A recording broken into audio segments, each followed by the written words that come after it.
Departing North Carolina.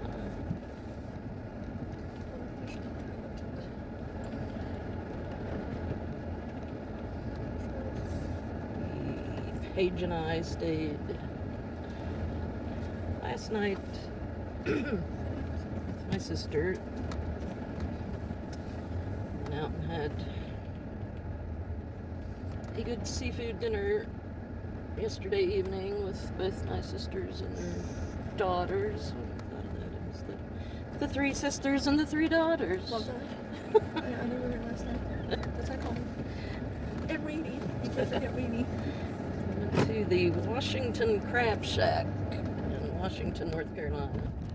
Not a fancy place, but it was good, fresh seafood. Had flounder and scallops, and Paige had popcorn shrimp, and I got some leftovers I can have for lunch today. And, so we crashed at their place last night.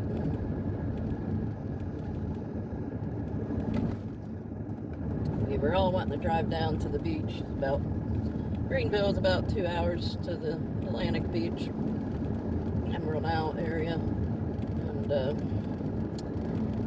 my oldest sister from Pennsylvania and her daughter, they wanted to go down, but the heat has been so bad here that we didn't think we could take it. I mean, you walk outside in 5 minutes, you're just drenched because the humidity is so high. Yesterday, I think it hit 100. I had to go into Greenville. My temperature on my van readout was reading 104 at one point. So the temperatures are in the, it says 94 right now. What's my watch say? It says 91, but it feels like 106, and that is the truth. So yes, it does feel like 106 because it just hits you when you walk out the door. I can handle the Arizona heat better than I can this. But we are now on our way, headed towards Raleigh, and hope to get into Tennessee, at least up into the Smoky Mountains today. Find somewhere up there to overnight. So we'll see how it goes. Motley Rue. The van is extra loaded now that we have daughter and her stuff. We have two. Going to be quite a challenge to move everything to be able to put my bed down flat. Motley Rue, you want to come say hi? I can see to Motley Rue. There she is. What came tumbling back there? That looks like, is that a food bag? Oh, Mom will have to get back here and check it in a minute. Alright, Miss Rushkalooski. If you're comfortable. It looks like she's packed in there, but I also have found that I have several bins of those you never know if you're going to need it kind of things under the bed that are taking up room, and I haven't used them at all. I don't think on any trips. Actually, I didn't pull out my gloves because we had an issue with the van. I don't know if I mentioned this in an earlier video, but my headlights start dimming. It was when I was trying to get to that last campground up in Bristol, Tennessee, and went out this awful road and hit a bump. I was trying to, I mean, it was like a 25-mile-an-hour road, so it was kind of creeping back through these little hollow roads, through the hollows, and I was trying to mess with the map to see if I was, whatever, going the right way or something, and I look up and there's this big bump sign, and I had already hit the bump, and it was a pretty hard bump. It's like the road must have been cut out or something, you know, one of those kind of, like a rut going across the road. And then I got up to the forest road, and it was awful. It was just rocks and holes and all that, and I was trying to go as slow as I can, but as I started going up that forest road, my headlights start dimming, coming bright, and my fans for the air started surging, and I was like, what the heck is going on? Motley Rue, where are you? It's time to hit the road now. Motley Rue, so much to do. Let's see where this day will go now. Rolling on down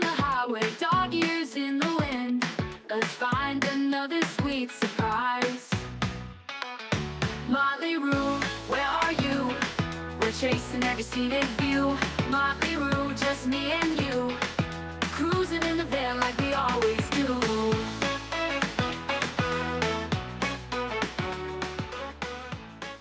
I was saying my headlights were dimming going up this dark, creepy forest road.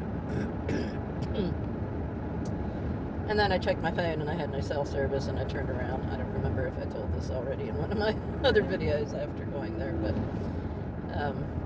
part of it was something was going on with the surging and my headlights dimming and flashing, and I was like 5 miles from the campground and it was going to take me 35 minutes to go the 5 miles, and I was like, nope, no way. So I ended up at a Walmart parking lot that night. But I drove from there. That was Bristol, Tennessee, all the way to Greenville, North Carolina, which was, I don't know, another 7-hour drive. And this was still happening when I pulled into my sister's that night, the next night, after my headlights were doing the same thing. So at the wedding, telling my brother about it. He works on cars. And I had my little launch reader diagnostic computer thing that you know, like an OBD sensor computer, which is a handy little tool if you have old vehicles and problems. It saves you a lot of money from taking it somewhere and getting diagnostics done, because it diagnoses everything for you. Anyway, we hooked it up there at the wedding venue after the festivities were pretty much over, and he noticed that the battery voltage was only getting like 11.3 or something like that. And he's like, oh, something's going on with your batteries low. So he pops ahead and looks, and my terminals were just like the cables on the battery terminals, where you could just easily move them around. They were like so loose. And so he's like, well, there's your problem. And he like went to touch one of them, and he said it burned his fingers. It was so hot. So he said probably what it was doing, it was like arcing, you know, the vibration or whatever, you know, those terminals vibrating around on the posts. It was probably throwing sparks now. He was like, gee, you could have like blown something up. But so anyway, him and my son, and I believe the bride's father, so he came over, and they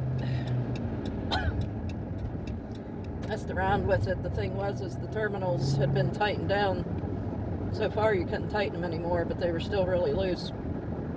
And I talked to my husband later. He said it was probably because we've had battery terminals off and on so many times, like in the last couple months, that it'll actually like compress the posts when you tighten down the terminals, and that, you know, that probably is what happened. So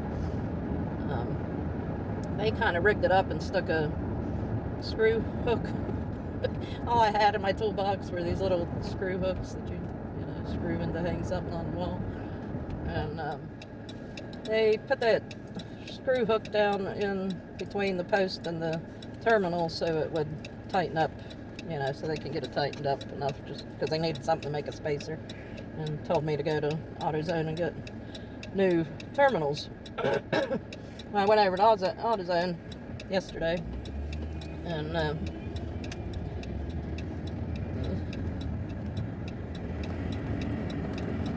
very nice, like 6-foot tall woman. She was tall thin lady, was working, very southern accent, and I said, do you have someone that could put new battery terminals on my van?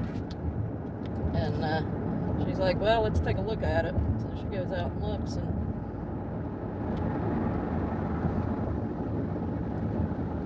she said, you probably don't need new terminals, because these terminals were new. We just put them on in the last couple months.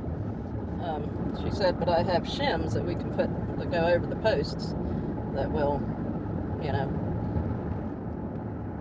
make the difference that you need for the spacers, you know, to be able to tighten the terminals down. So $6 for a set of shim, post shims, little metal caps that go over the posts, and first she put it on the positive because she said usually you only need these on your positive terminals. And I said, well, I'd like you to check both because both of them were, you know, loose. Anyway, she put the shim on the positive post, and first she thought that the negative one didn't seem loose, and then she reached back and kind of yanked on it, and it was moving still, even though they had tightened down as hard as they could. My son and brother had, when they were working on it Sunday, but so she's like, yeah, I guess we better put it on the, you know, both of them. And the negative terminal is really hard to get to just because it's like jammed back against your, you know, firewall or whatever, against the back of the hood. And she was out there. It was hot. I mean, it was, yeah, 99 or 100 degrees, and with the humidity, I think yesterday it said something like it felt like 110 or something like that. And she got it fixed, so the shim things were only $6, but I gave her $10 on top of it for her troubles for doing that for me. So hopefully that'll take care of problems. Has been fine since. No surging or anything like that, so we should be good, and hope and pray nothing else happens. So we are starting the first leg of the journey back, and I hope to get into Tennessee. I'm hoping we can get into Tennessee today. Started out for my sisters around a little after 10:15, so try to drive to, you know, before it gets dark, find somewhere to stay. Hopefully will put us up into the Great Smoky Mountains, and I'm hoping it'll be cooler up there. So that is the plan. Of course, we had to stop at Sheetz, so we don't have Sheetz in Arizona, and daughter had to get her Sheetz fixed while we were here before we left. So we just pulled over for her to go in and get some kind of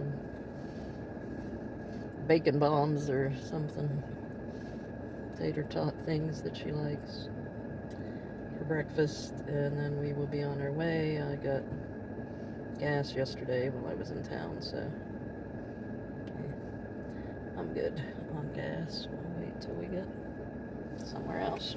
But anyway, that's it, folks. I know I'm still working on uploading the daily videos from my trip out here to North Carolina. I think I should be putting up day 3, so hopefully you've gone back and watched those, and if you have, please like, and if you're not already a subscriber, please subscribe. It does help me grow the channel.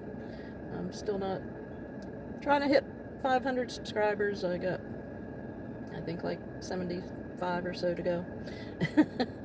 And so thank you very much for watching and following along on our van life voyage from Arizona to North Carolina, and now from North Carolina back to Arizona. We'll see you later. Bye-bye. For those of you who don't know what Sheetz is, there it is. Sheetz, and they have fairly good, you know, made to order. That's what the MTO, made to order foods.